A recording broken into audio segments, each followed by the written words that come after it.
Welcome to Reality Check. I'm Wang Guan. We're living in the era of post-truth politics, an era where everyone is entitled to not just their own opinions, but their own facts. I mean, climate change is a hoax. Obama is Muslim. Mask wearing violates your constitutional right.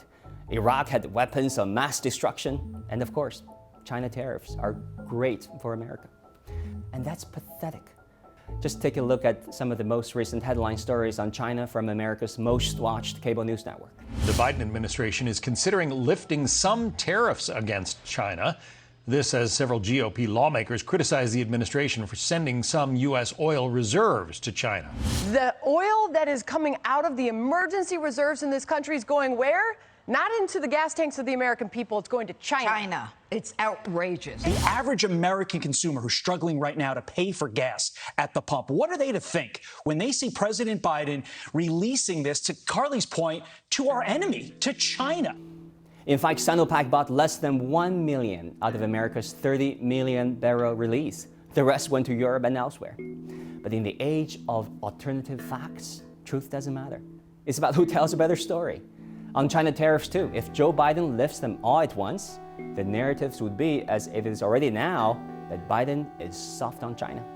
I mean, his approval ratings is already at a miserable 33%, a dangerously low number for a sitting president with midterm elections around the corner. But 4 years on, to what extent have China tariffs actually helped America? Biden's predecessor, Donald Trump, said it would reduce America's trade deficit with China, and that is a lie. Guys, that is a lie. Since the trade conflict, America's trade deficit with China did not shrink, and instead it hit record highs in 2018. In fact, economists would tell you it doesn't even make sense to look at trade this way. Not anymore. A value-added approach gives you a much clearer picture of what's really happening and who's getting the benefits. For example, companies in Japan, the US, and China collaborate to make a laptop computer. Japan exports $350 worth of computer components to China, while the US exports a $100 a monitor to China. China assembles them all and ships the laptop back to the US for sale at $500. If you use the conventional measure, there is a trade deficit, a loss of $400 for the US. But using value-added measurement, China's real profit is just $50, where $350 went to Japan and $100 to the US. Which measure makes more sense to you? Now, some 30 to 40% of China's exports to America are profits earned by China-based foreign companies or suppliers from other countries.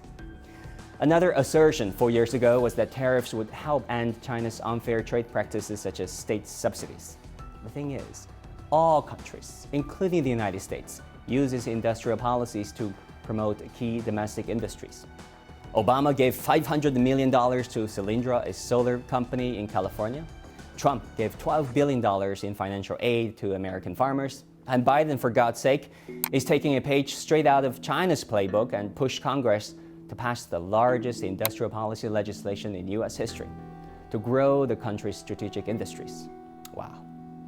People also say the trade war against China is good for intellectual property protection. That is a very real concern, and a legitimate one. But China's patent courts have progressed over the decades. Foreign plaintiffs are now more likely to win their cases than domestic Chinese firms. Payments for the use of foreign technology have quadrupled since 2005. Chances are, you will not hear these boring trend lines in mainstream media, which are dominated by sensational, if misleading, headlines. Tariffs hurt the heartland, and American NGO estimates that the total cost of Trump's trade war against China has cost America a staggering $121 billion. Based on monthly tariffs or tax on imports Americans have paid so far, every second the trade war drags on costs Americans $810. But again, in the era of post-truth politics where how to spin a story is more important than what's actually in a story, it is hard enough to reach consensus from across the political aisle within the United States, think about Roe v. Wade or gun control, let alone considering alternative views from China.